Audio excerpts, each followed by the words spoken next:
Hey, what's going on, everybody? Welcome to the very first Vital Tribe Runners Community Live Q&A. I wanted to create this group as a way to, we're just now starting. Here we go. Yes, good to see everybody. Welcome to this live Q&A. Welcome to the group. This is a brand new Runners Community group. I called it Vital Stride because of the overarching understanding of the whole body being connected and wanting to take a well-rounded approach to helping you not only become a better runner, but also a better human being, knowing that if we continue to pursue activities in our life that make us more healthy, we're not only going to be able to run better, but we're also going to be able to enjoy a lot of the other things within our life at a higher level. This is the very first of these live Q&As. When a few of you joined the group, you asked specific questions. So I'm going to be specifically focusing on Achilles tendonitis, runner's knee, and also plantar fasciitis, because those are the top things that came up initially.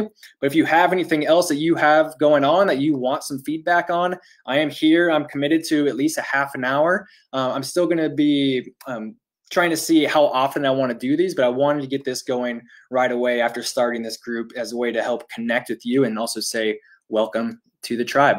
So if you don't know me already, my name is Dr. Jordan Fairley. I grew up my entire life running. I came from a track and field family, and that is no joke. Like, seriously, my dad was a track coach, cross country coach, still is.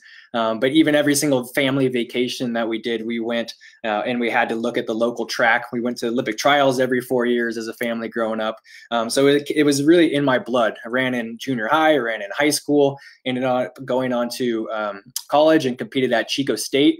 And at Chico State, I had some success, competed in national championships, but I also had a lot of injuries. Half of my seasons at Chico State ended with a season-ending injury. I had Achilles tendonitis on both Achilles.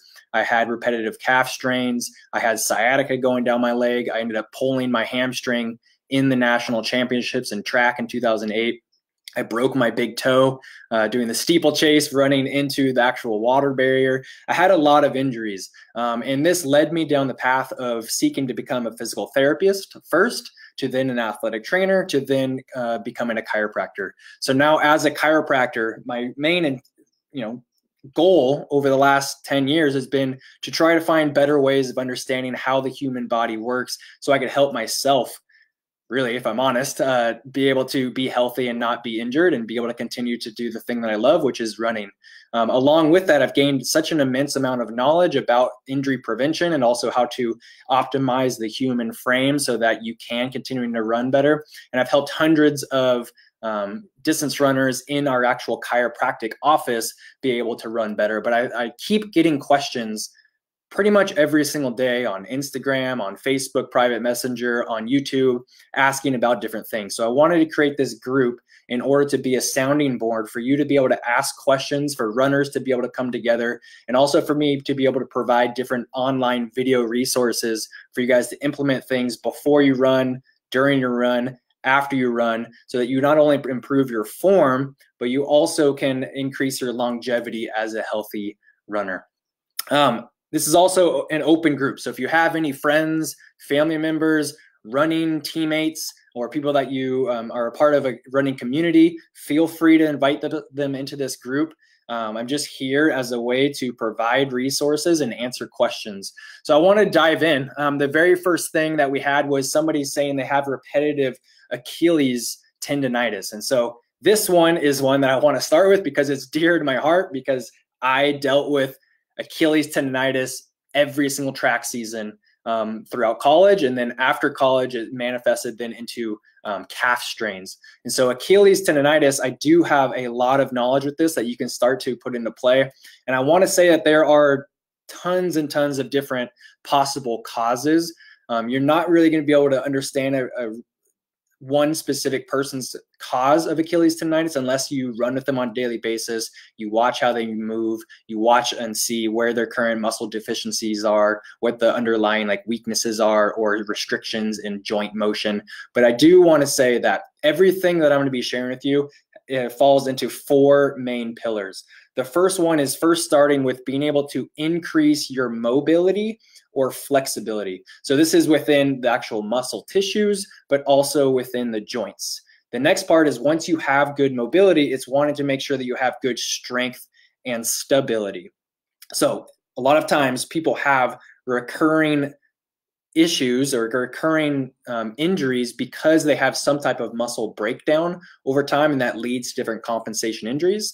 The third part is wanting to make sure that you have good overall full body function. So good tests for how you are functioning is squatting, walking, jumping, single leg squats, things like this that challenge different ranges of motion to make sure that you're able to integrate the chains of your body, which then translates to good running form as you are running. And then the fourth part is having some type of solid routine. So what the main thing I see is runners are notorious for getting in the car, going to the trail, get out of the car, immediately start running without any sort of pre-run routine or stretch. You know, I get it. We all hate stretching. We just want to go run, and we also hate stretching afterwards. Maybe we'll do one calf stretch or one quad stretch and then call it good. And so having some type of routine that you can do on a weekly basis or also before every single run to really help you out. So getting to Achilles tendonitis first. So usually Achilles tendonitis happens because of really tight calves or a weakness on the front side, the opposing muscle groups, which would be like the anterior tibialis on the front side of the shin, or a decrease in function of dorsiflexion of the ankle, or because people are primarily pushing off of their toes and using the large calf muscles as their primary propulsion rather than using the big hamstring glute muscles on that posterior chain to drive your movement. I'm going to move this camera up a little bit. There we go. So Achilles tendonitis will primarily result in an inflammation or swelling at the actual Achilles portion. So it could be anywhere along that. Most common is right above the actual calcaneus or the heel bone, and it will often be red, swollen, and tender to the touch. If people are noticing that they experience it more with stretching or it feels grinding as they push up, that's a little bit more of a serious issue in which people actually have tendinopathy within there. And you can start to get some of that, the calcium deposits that go in there. But for the most part, if you have Achilles issues, the number one thing I would recommend first is to get better range of motion in your ankle. A lot of times people are stuck because of wearing shoes with heels all the time. They're stuck with their foot in plantar flexion, and they're not able to go through full dorsiflexion. So let me bring this camera down, and I'll show you the main way I like to start to really help to promote. Let's see, how can we use this? There we go. So the best way I like to start to get to better ankle range of motion first is through guided squats. So you could hold on to something heavy or just go onto one leg. But if you're holding onto something and going into that squat, the biggest thing you want to focus on first is keeping your heel on the ground and big toe on the ground, and then putting your weight onto just that one ankle. As you push your weight onto the ankle, you'll feel a stretch on the backside as well as some pressure on the front. And you can challenge that joint range of motion by going to the front here, to the outside, as well as to the inside. And if you do this, if you spend some time on a weekly basis, you'll start to notice that you're getting better range of motion in this way. So this pulling the toes up is that dorsiflexion. And the better that is, then it's going to be stressing your Achilles less because you then have the proper joint range of motion. The next thing I would recommend is doing eccentric heel raises. So we all know about like calf raises where you're literally just like going upward on your toe to build strong calves. A lot of people have calf Achilles problems though because the calf is already super tight. So instead doing eccentric loading, which is going to be an active stretch, but it's also a strengthening activity to lay down healthy tissue fibers. So instead what you'd be doing is find a step.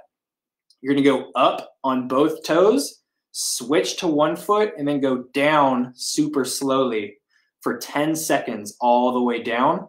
And as you're doing that, you're resisting your whole body weight and gravity wanting to just pull you down.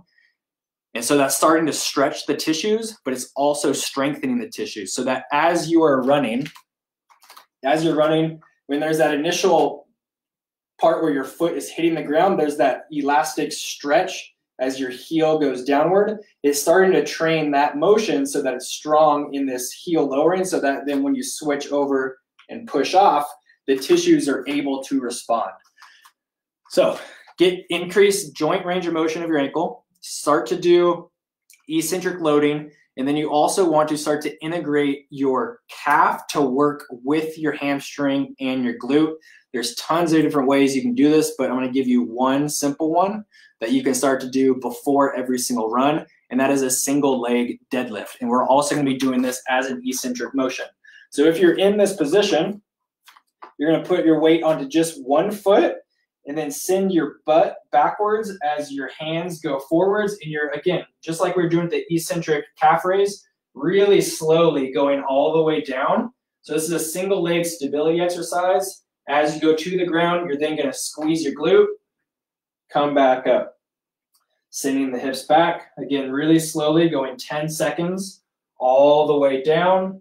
As you reach your hands forward, I feel this calf stretch, but I also feel my hamstring and my glute, and I'm challenging hip stability so that when you're on one leg, you don't have any sort of knee collapse or hip collapse. So that's a really good way. If you did that just once a day, do 10 reps, you'll really start to notice your hamstrings and your glutes and your calf starting to all fire together so that all that strain isn't only going onto your Achilles. So those are the top 3 things I would do for Achilles tinnitus. There are a lot more that you can do, but I would start with those first. The next thing I wanted to go over was plantar fasciitis. So in my office, not even just runners, hikers, walkers, bicyclists, people always ask about plantar fasciitis in their foot. So the majority of the time, if people have pain on the foot, it is very common that it is the plantar fascia that's pulling. Where you'll feel this into your foot is where it inserts onto the heel. So it'd be closer to the actual heel bone here. It can feel really sharp, and it can also feel like a tight pulling. So if you were to just pull your toe up and you start to feel that tight band going through this way, you probably have really tight plantar fascia. So again, you'll notice similarities with a lot of the things I'm saying because the whole body's connected. But if you have really tight calves, you have a connective tissue that goes under the heel bone all the way to the big toe. And if the calves are super tight, it's going to be pulling on the connective tissue in the bottom of the foot. So if you can roll out your calves, stretch your calves, that's not only going to help the calves, but it's also going to help the pulling onto the bottom of the foot. The next part is to increase, again, the function. So we talked about a thing you can do for your ankle, but the next best thing I would recommend is for your actual big toe. So this is the biggest thing that I work on as a chiropractor. I adjust and check people's first metatarsal head here. So a lot of times if you are standing on the ground and you have somebody else lift up your big toe, it should be able to go at least that high. A lot of times we see, because people are stuck in shoes all the time, they don't have the range of motion of their big toe and first metatarsal head, so they only go to about there as opposed to all the way up here. And so as you are running, as you land onto your heel or midfoot and then transition off your big toe, you need these joints to move properly so that you can go all the way through that motion. If they're not moving properly, the plantar fascia on the bottom has to tighten over time, and it gets really, really tight. And so I'll notice as I'm checking this on people, if I have them in this position, just standing, and I check to see how high that lifts versus the other one, if there's a noticeable difference, I'm thinking it's primarily because of the first metatarsal head. So that's something I actually adjust and start to get that range of motion there going properly. But something you can do is start to wring out your foot. So right at the very top, the apex of the arch is where that joint is, and you can put your hand on one side and then your other hand on the other side and start to wring your foot out in opposite directions along that joint line and start to get better motion of that joint, as well as start to flex and extend the big toe to get motion here So by getting motion to the big toe and that first metatarsal head, you'll start to get proper motion of the plantar fascia. So it's not pulling in excess as you are running. The next thing is to stretch those actual joints and the tissues. And the best way I found to do that is to tuck your toes under like this. For a lot of you, if your feet are super tight, that alone will be enough of a stretch. But then you can put your weight back onto your heels and push into the heel, and you'll feel that stretch on the bottom of the foot back here. You can also, if you want to get into this even more, start to squeeze your toes into the ground as you put your heels onto the ground, and you're utilizing those muscle groups and the tendons to then start to get further into that stretch, and you're increasing the function of those joints. Next thing we're going to talk about is runner's knee. So I just posted a super long video in this group detailing a lot of different things that you can be doing for runner's knee. And I want to touch on the main components first. So biggest thing I see that contributes to runner's knee is people who are overstriding. You'll notice I'm going to be talking a lot about overstriding being the cause of many running related injuries, because if you are landing with your foot out in front of your center of gravity, all the ground reaction forces from the ground are going right into those joints. So as you're running, if people's feet are landing out in front of them here, then all of that force is going directly up into their joints rather than being evenly distributed. Instead, if you run and your foot lands under your center of gravity like this, where if I look down, I can see just the tip of my toes. If you land like this, this equally distributes the force up instead of just going straight into your knee. So that's the number one thing. The next thing is if people's hips are dipping as they run, since running is a one leg at a time activity. If you're running and your hip is dipping down like this because you have weakness of the hip stabilizers, then that's going to cause the knee to collapse over time, and it'll start to wear and tear here, as well as pull in the quads and cause pain and tightening on that patellar tendon here. So the biggest thing I would do is, one, make sure that your hips are nice and level. This is something that a chiropractor can check to see if there's any imbalance or rotation, and actually physically adjust that to create balance and proper motion.